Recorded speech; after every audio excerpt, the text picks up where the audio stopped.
Hello, friends. Welcome back to our midweek moment. We've been on a little bit of a break.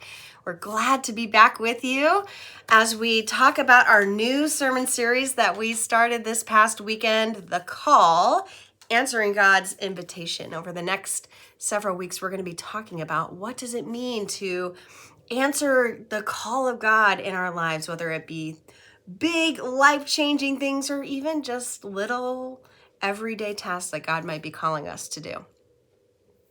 We started off this series by looking at the story of Samuel, when Samuel is a boy and he is called at night by God to deliver news to Eli. And we talked a little bit about what does it mean to listen for the voice of God and why is it important that we take time to listen for the voice of God. In our Bible study, which is meeting Sunday evenings, we talked a little bit more about that, and we got into a discussion that I wanted to share with you because I thought, this is just such a relevant topic, I think. And we were talking about, well, when I pray, I always get distracted. So I'll be praying and then I think like, oh, I got to go do this. If I go do it now, I'm going to forget. And then I start doing that and then I do this. And it's just like a cascading domino effect of things that keep my attention away from praying. Friends, let me tell you, I've never related to anything more. I too find myself in that place. There's so many things swirling around in my head that it can be hard to find time to be quiet and still and to just listen for God's voice. It can be hard to do that. I think we live in a world that is constantly giving us noise, right? Like we carry around little miniature TVs and jukeboxes with us wherever we go. We always have access to something that can keep our attention. So how do we make sure that we are giving ourselves some space, some time to give our attention to listening for the voice of God? So I thought I would give a few tips of things that I have found to be like kind of tried and true in my life in hopes that maybe they will work in yours as well. So one of the biggest problems I find when I'm praying is that my mind just tends to wander. I start thinking of things and I know if I don't do it, I will forget that I need to do it. Like, oh, I gotta, get this out and start defrosting it for dinner tonight. Or I've gotta, I gotta pay that bill before I get a late notice or whatever it is, right? So what I do is when I am spending some time in focused prayer, I just have a little pad of paper or my phone, although I think a pad of paper tends to work better because the phone can just also lead you down a spiral of, distractions. So I just have a little piece of paper, a little pad of paper, and I will just jot a note like, oh, defrost dinner. Oh, pay that bill. And then because it is written down, I can then return back to my time of prayer. And I know I'm not going to forget it because it's written down, but it's out of my head. It's not a distraction. I don't have to think about it or try to hold it up here because it is written down. Another little trick that I find that works for me is that I like to journal my prayers.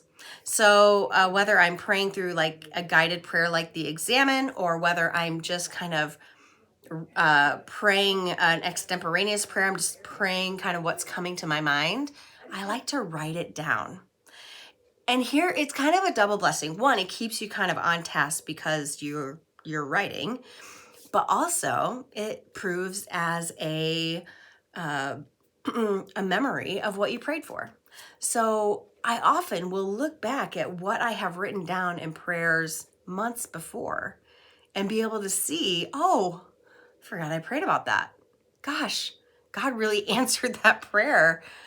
It's a way for us to actively see how God is working in our lives, in the lives of those we are praying for, if we kind of create this log of what we're praying for. So it gives us a little bit of an opportunity, one, to stay focused and to listen, but also to be able to look back and see that God is in fact working in our lives. which is pretty incredible. I also think that just getting into kind of a routine of prayer is good. So, whether that be some people are like early morning people, they love to like get up early, have a cup of coffee. If you can just sit in your favorite chair, read some scripture, get out a journal to write down your prayers, that's a really lovely time to spend some time with God. Other people are maybe more night owls, and so staying up at night and like just writing down your prayers before bed, spending some time kind of going through the thinking about your day and how God has been at work, and spending some time listening and praying. I've had people say, like, do you think God gets offended that I fall asleep when I pray? And I think no. Like, I think God is honored that we feel at peace enough in our prayer to fall asleep. So there are different ways to do it, and there's no like right or wrong way to pray or to listen for the voice of God. It's just important that we make space in our busy lives to do it. So, you might want to try one way, and if that doesn't work, try another way. Keep trying until you find something that works for you. It's hard to be still. It's hard to give time to listening, especially in our busy lives, because we think, oh, I'll just do it later. But if we keep putting it off, then we aren't hearing maybe from God in the way that we could be. So I invite you this week to make it a priority to spend some time praying, yes, but also in that prayer to just actively listen for God's voice. You never know what you might hear. Maybe you will hear it during prayer time. Maybe you will hear it through the voice of somebody else in your life, or I have heard God's voice through movies. I've heard God's voice through things that I've read, all sorts of things. You never know how God is going to speak to you, but it's important that we make time to listen.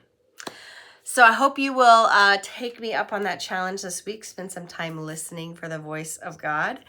And I hope you will join us this weekend as we continue on in our sermon series. We're going to be talking about trust and what does it mean to trust God when God calls us. So join us for that in person or online. And I hope you have a great rest of your week. We'll see y'all soon. Bye.